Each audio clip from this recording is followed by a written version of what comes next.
Brief History of the Empire, Part 2, by Stronek Ktoy III, Imperial Historian.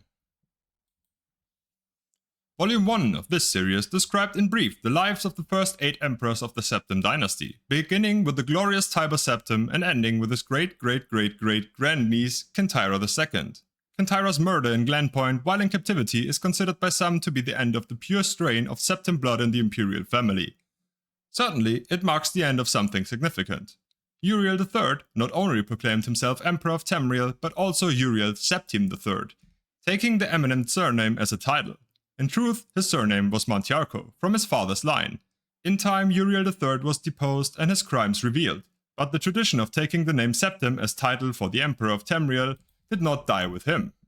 For 6 years, the War of the Red Diamond, which takes its name from the Septim family's famous badge, tore the empire apart. The combatants were the 3 surviving children of Pelagius II, Potima, Severus, and Magnus, and their various offspring. Potima, of course, supported her son Uriel III and had the combined support of all of Skyrim and northern Morrowind. With the efforts of Severus and Magnus, however, the province of High Rock turned cold. The provinces of Hammerfell, Somerset Isle, Valenwood, Elsewire, and Blackmarsh were divided in their loyalty, but most kings supported Severus and Magnus. In the Third Era 127, Uriel III was captured at the Battle of Ikkidak in Hammerfell. En route to his trial in the imperial city, a mob overtook his prisoner's carriage and burned him alive within it. His captor and uncle continued on to the imperial city and by common acclaim was proclaimed Severus I, Emperor of Tamriel. Severus' reign was marked by nothing but war. By all accounts he was a kind and intelligent man, but what Tamriel needed was a great warrior, and he, fortunately, was that. It took an additional 10 years of constant warfare for him to defeat his sister Potima, the so-called Wolf Queen of Solitude, who died in the siege of her city-state in the year 137. Severus survived his sister by only 3 years. He never had time during the war years to marry, so it was his brother, the 4th child of Pelagius II, who assumed the throne. The Emperor Magnus was already elderly when he took up the imperial diadem, and the business of punishing the traitor kings of the War of the Red Diamond drained much of his remaining strength. Legend accuses Magnus' son and heir Pelagius III of patricide, but that seems highly unlikely for no other reason than that Pelagius was king of Solitude following the death of Potima, and seldom visited the imperial city.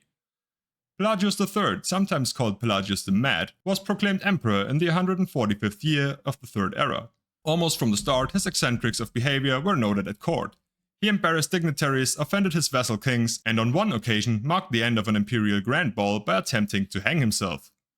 His long-suffering wife was finally awarded the regency of Tamriel, and Pelagius III was sent to a series of healing institutions and asylums until his death in the Third Era 153 at the age of 34. The Empress Regent of Tamriel was proclaimed Empress Kateria I upon the death of her husband. Some who do not mark the end of the Septim bloodline with the death of Kintyra II consider the ascendancy of this dark elf woman the true mark of its decline. Her defenders, on the other hand, assert that through Kateria was not descendant from Tiber, the son she had with Pelagius was, so the imperial chain did continue. Despite racist assertions to the contrary, Kateria's 46-year reign was one of the most celebrated in Tamriel's history. Uncomfortable in the imperial city, Kateria traveled extensively through the empire such as no emperor ever had since Tiber's day.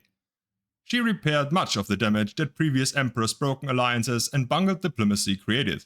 The people of Tamriel came to love their empress far more than the nobility did. Kateria's death in a minor skirmish in Blackmarsh is a favorite subject of conspiracy-minded historians. The sage Montelius' discovery, for instance, of a disenfranchised branch of the Septim family and their involvement with the skirmish was a revelation indeed. When Cassander assumed the throne upon the death of his mother, he was already middle-aged. Only half-elven, he aged like a Breton. In fact, he had left the rule of Wayrest to his half-brother, Uriel, due to poor health. Nevertheless, as the only true blood relation of Pelagius and thus Tiber, he was pressed into accepting the throne. To no one's surprise, the Emperor Cassander's reign did not last long. In 2 years he joined his predecessors in eternal slumber. Uriel Lariat, Cassander's half-brother and the child of Kateria I and her imperial consort Jalivere Lariat, after the death of Pelagius III, left the kingdom of Wayrest to reign as Uriel IV. Legally, Uriel IV was a Septim. Cassander had adopted him into the royal family when he had become king of Wayrest. Nevertheless, to the council and the people of Tamriel, he was a bastard child of Kateria. Uriel did not possess the dynamism of his mother, and his long 43-year reign was a hotbed of sedition. Uriel IV's story is told in the third volume of this series.